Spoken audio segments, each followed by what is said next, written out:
નમસ્કાર મિત્રો, સ્વાગત છે તમારો એચએનજીયુ સ્ટડી પોઈન્ટ યુટ્યુબ ચેનલના એક નવા વિડીયોમાં. ગુજરાત પોલીસ ભરતી બોર્ડ દ્વારા પીએસઆઈ નું પરિણામ જે છે એ જાહેર કરી દેવામાં આવ્યું છે. તો આજના આ વિડીયોની અંદર આપણે જોઈશું કે એક્સપેક્ટેડ કટ ઓફ જે છે એ કેટલું રહી શકે છે, ડોક્યુમેન્ટ વેરિફિકેશન લિસ્ટ ક્યારે જાહેર કરવામાં આવશે, અને ખાસ અગત્યનો પ્રશ્ન કે જ્યારથી આ પરિણામ જાહેર કરવામાં આવ્યું છે ત્યારથી ઉમેદવારોમાં ભારે અસંતોષ જોવા મળી રહ્યો છે. શું ખરેખર 40,000 કરતા પણ વધારે ઉમેદવારો ગુજરાતી અને અંગ્રેજીમાં નપાસ થઈ શકે? એના વિશેની વાત આપણે આજના આ વિડીયોની અંદર કરવાના છીએ. રીચેકિંગ તમામ ઉમેદવારો જે છે એ કરાવવું જ જોઈએ. પીએસઆઈ નું રીચેકિંગ તમે કેવી રીતે કરાવી શકશો એના વિશેની વાત પણ આપણે આજના આ વિડીયોની અંદર કરવાના છીએ. મિત્રો, HNGU study point YouTube channel દ્વારા તમને પોલીસ ભરતીની તમામ માહિતી સૌપ્રથમ અને સચોટ રીતે પૂરી પાડવામાં આવે છે.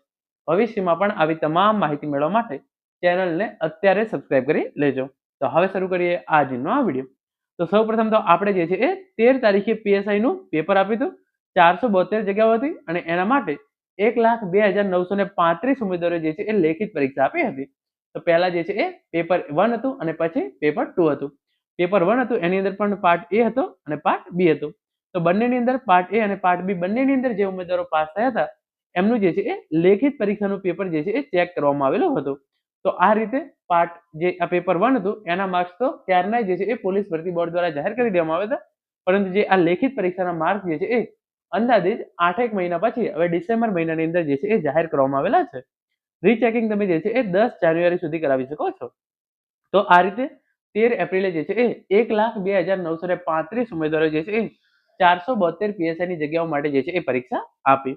એના પછી આજે જે છે તમે જોઈ શકો છો 26 ડિસેમ્બરે ગુજરાત પોલીસ ભરતી બોર્ડની એક ટ્વીટ આવી કે જાહેરાત ક્રમાંક GPRB/2023/1 અન્વયે 13/4/2025 ના રોજ યોજાયેલ બિન હથિયારી પોલીસ સબ ઇન્સ્પેક્ટરની લેખિત પરીક્ષાના પેપર 1 પાર્ટ એ અને પાર્ટ બી માં ક્વોલિફાઈડ થયેલ ઉમેદવારોના પેપર 2 ના માર્ક જોવા માટે જે છે એ વેબસાઇટ ઉપર જાઓ. એટલે કે પેપર 2 ના માર્ક જે છે એ ગુજરાત પોલીસ ભરતી બોર્ડ દ્વારા ટ્વીટ કરી અને ઇન્ફોર્મેશન આપવામાં આવી કે માર્ક જે છે એ જાહેર કરી દેવામાં આવ્યા છે.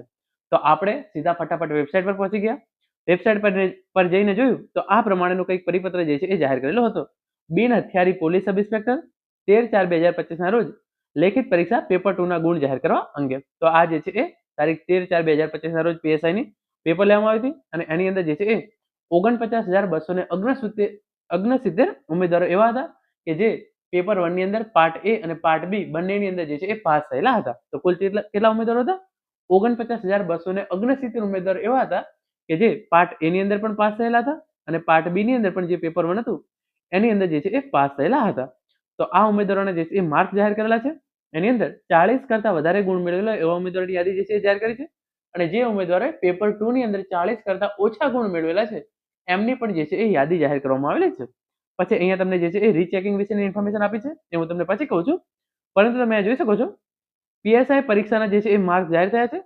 40,000 કરતા વધુ ઉમેદવારો ગુજરાતી અને અંગ્રેજીના 100 માર્ક્સના પેપરમાં ગેરલાયક ઠર્યા હોઈ શકે એ જે છે એ સૌથી મોટામાં મોટો પ્રશ્ન છે.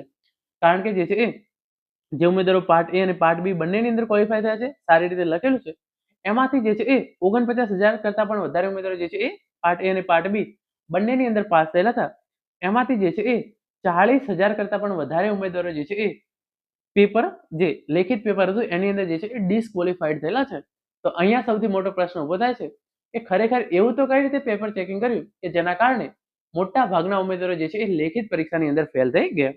તમે જોઈ શકો છો જે ઉમેદવારોના 40 કરતા વધારે ગુણ મેળવેલા હોય એવા ઉમેદવારોની જે છે એ આખી યાદી પહેલા બહાર પાડવામાં આવેલી હતી અને એની અંદર તમે અહીંયા જોઈ શકો છો કે જ્યારે તમે જે છે એ છેક અંતમાં જશો તો 8,676 ઉમેદવારો એવા છે કે જેણે પેપર 2 ની અંદર જે છે એ 40 કરતા વધારે માર્ક જે છે એ આવેલા છે.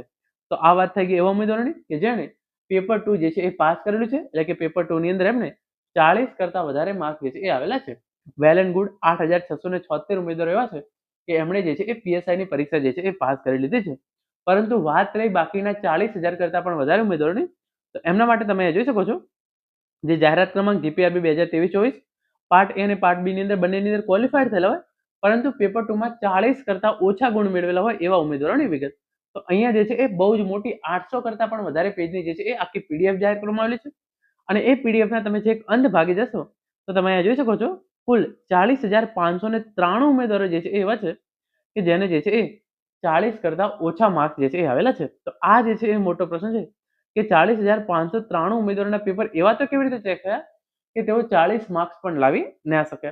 આપણે ફોર એક્ઝામ્પલ આની અંદરથી માની લઈએ કે 20,000 ઉમેદવારો એવા છે કે જેણે ક્યારે પણ જે છે એ લેખિત પરીક્ષાની તૈયારી જ નહીં કરી હોય, પરંતુ 20,000 કરતાં પણ વધારે ઉમેદવારો તો એવા છે કે તેઓ જે છે એ જીપીએસસી, ડીવાયએસઓ વગેરે જેવી જે લેખિત પરીક્ષાઓ છે એની અંદર પણ જે છે એ સારામાં સારો સ્કોર જે છે એ કરતા હોય છે.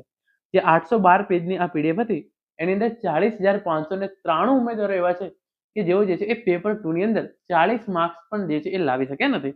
તો અહીંયા જે છે એ સૌથી મોટો પ્રશ્ન પેપર કેવી રીતે ચેક કરવામાં આવે છે એના પર જે છે એ જાય છે, અને એના કારણે તમામ ઉમેદવારો જે છે એ ચોક્કસથી રીચેકિંગ કરાવવું જોઈએ. રીચેકિંગ કરવા માટે તમારે જે છે એ 300 રૂપિયા જેવા ભરવાના થાય છે, પરંતુ વાત અહીંયા 300 રૂપિયાની નથી. વાત એ છે કે પેપર જે છે એ કેવી રીતે ચેક કરવામાં આવેલા છે. આગળ હું તમને એક જે છે એ ફોટો દેખાડી દઉં. પેપર 2 લેખિત પરીક્ષાના જે છે એ માર્ક્સ થયા છે. 49,269 ઉમેદવારો જે છે એ એમના જે છે એ લેખિત પરીક્ષાના પેપર જે છે એ ચેક થયેલા હતા. 8,676 ઉમેદવારો જે છે એ પેપર 2 ની અંદર ક્વોલિફાય થયા છે.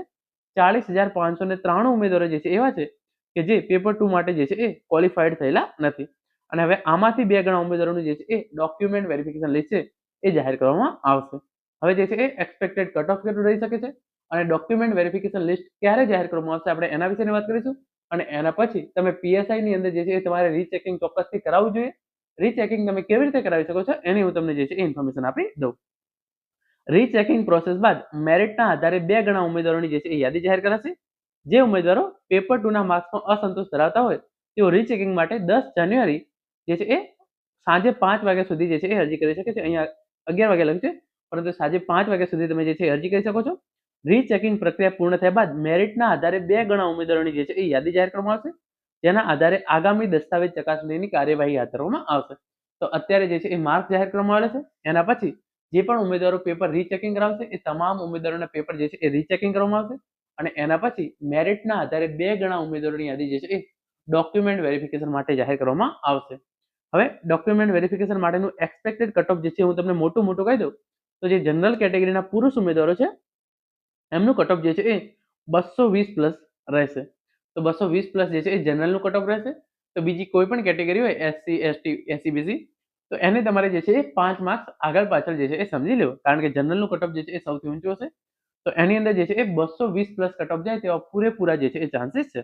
તો જનરલ માટે 220 પ્લસ કટ ઓફ, અને જે બીજા છે જે છે એ એસસી થઈ ગયા, એસટી થઈ ગયા, એસસીબીસી થઈ ગયા, ઈડબ્લ્યુએસ થઈ ગયા, તો એના માટે જે છે એ કટ ઓફ 5 માર્ક્સ જે છે એ તમારે ઓછું માનીને જે છે એ ચાલવાનું છે. અને મહિલા ઉમેદવારો માટેનું કટ ઓફ પણ જે છે એ આટલું જે છે એ રહે તેવા જે છે એ ચાન્સીસ છે, કારણ કે 8,000 કરતાં પણ વધારે ઉમેદવારો જે છે એ પાસ થયેલા છે.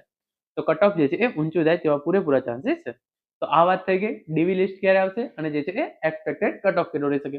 એકવાર તમે જે છે એ 10 તારીખ સુધી જે પણ ઉમેદવારો અરજી કરવા માંગતા હશે એ અરજી કરશે. એના પછી જે છે એ તમામ ઉમેદવારોની અરજી જે છે એ રીચેકિંગ આવશે, એમના પેપર રીચેકિંગ થશે. એના પછી ડીવી લિસ્ટ જે છે એ જાહેર કરવામાં આવશે. હવે તમારે જો પેપર રીચેકિંગ કરાવવું હોય તો તમે એના માટે અરજી કેવી રીતે કરી શકો છો એના માટે જે છે આપણે વાત કરી દઈએ. તો તમે જોઈ શકો છો જે આખી વિગતવાર સૂચના આપેલી છે. તારીખ 7/3/2024 ના પરીક્ષાના નિયમો મુજબ લેખિત પરીક્ષાની ગુણ ચકાસણી માટે 15 દિવસની સમય મર્યાદા આપેલ છે. તો તમારે 15 દિવસ અંદર જે છે એ પેપર રીચેકિંગ કરાવી લેવું જોઈએ. જે ગુણ જાહેર થયેલ યાદીમાં સામેલ ઉમેદવારો પોતાના લેખિત પરીક્ષાના પેપર 2 નું રીચેકિંગ કરાવવા ઈચ્છતા હોય એમણે જે છે એ અહીંયા માત્ર રીચેકિંગ કરવામાં આવશે, રીઇવેલ્યુએશન જે છે એ કરવામાં આવશે નહીં. તો પેપરનું જે છે એ માત્ર ને માત્ર રીચેકિંગ કરવામાં આવશે, રીઇવેલ્યુએશન જે છે એ કરવામાં આવશે નહીં. તો એના માટે તમારે શું કરવાનું છે? રીચેકિંગ ફીના 300 રૂપિયા chairman Gujarat police recruitment board નામનો રાષ્ટ્રીયકૃતનો demand draft payment at Gandhinagar જે છે એ આ બનાવવો પડશે. એટલે કે તમારે 300 રૂપિયાનો જે છે એ ડિમાન્ડ ડ્રાફ્ટ બનાવવાનો રહેશે. Chairman Gujarat police recruitment board નામનો જે છે એ તમારે ડિમાન્ડ ડ્રાફ્ટ જે છે એ બનાવવો પડશે. એના પછી કોલ લેટરની ઝેરોક્સ નકલ, તમારો જે કોલ લેટર હોય લેખિત પરીક્ષાનું એની જે છે એક તમારે ઝેરોક્સ જોડવાની છે. અને અરજી જેમાં ઉમેદવારે પોતાનું પૂરું નામ, confirmation number, roll number, mobile number અવશ્ય દર્શાવવાનો રહેશે. સાથે તારીખ 10/1/2026 સુધીમાં રૂબરૂમાં અથવા તો સ્પીડ પોસ્ટ / કુરિયર દ્વારા ગુજરાત પોલીસ ભરતી બોર્ડની કચેરી, બંગલા નંબર 12, સરિતા ઉદ્યાનની નજીક, સેક્ટર 9, ગાંધીનગર 38-2007 સરનામે અરજી મોકલી શકશે. અન્ય કોઈ પણ રીતે મળેલ અરજી જે છે એ ધ્યાનમાં લેવામાં નહીં આવે કે 10/1/2026 પછી સાંજે 5 વાગ્યા પછી જે પણ અરજી આવશે એને જે છે એ ધ્યાને લેવામાં આવશે નહીં. તમારે શું કરવાનું છે? 300 રૂપિયાનું જે છે એક ડિમાન્ડ ડ્રાફ્ટ, તમારો જે કોલ લેટર હોય એની નકલ, અને પછી તમારે જે છે એ લેખિતની અંદર એક અરજી લખી દેવાની છે. તમારે રીચેકિંગ માટેની અરજી હોય એનો નમૂનો કેવો હોય તમારે એ જોતું હોય તો એ તમે જે છે એ મને જણાવજો. તો એ અરજી હું લખી અને ટેલિગ્રામ ચેનલની અંદર જે છે એ મૂકી દઈશ. તો તમને ખબર પડે કે રીચેકિંગ માટે જે આ અરજી લખવાની અહીંયા કીધી છે એ અરજી આપણે જે છે એ કેવી રીતે લખી શકીએ છીએ. પોતાનું પૂરું નામ, confirmation number, roll number, mobile number generally આપણને બધાને અરજી કરતા તો આવડતું જ હોય છે. તો એવી જ જે છે એ નોર્મલ અરજી તમારે જે છે એ જનરલી કરવાની થશે. તો આ રીતે તમે જે છે એ રૂબરૂમાં ગુજરાત પોલીસ ભરતી બોર્ડની જે કચેરી છે ત્યાં તમે રૂબરૂમાં જઈ શકો છો, અથવા તો તમે સ્પીડ પોસ્ટ અથવા તો કુરિયર દ્વારા પણ આ જે છે એ તમારી અરજી છે એ કરી શકો છો. તો આ રીતે જે છે એ તમે રીચેકિંગ માટે અરજી કરી શકો છો. આશા રાખું છું આજનો આ વિડીયો જે છે તમને ચોક્કસ ઉપયોગી થશે. આ બાબતે તમારા કોઈ પણ પ્રશ્ન હોય તો તમે જે છે એ નીચે કોમેન્ટ કરીને પૂછી શકો છો. હું ચોક્કસથી તેનો જવાબ આપીશ. Thank you so much for watching.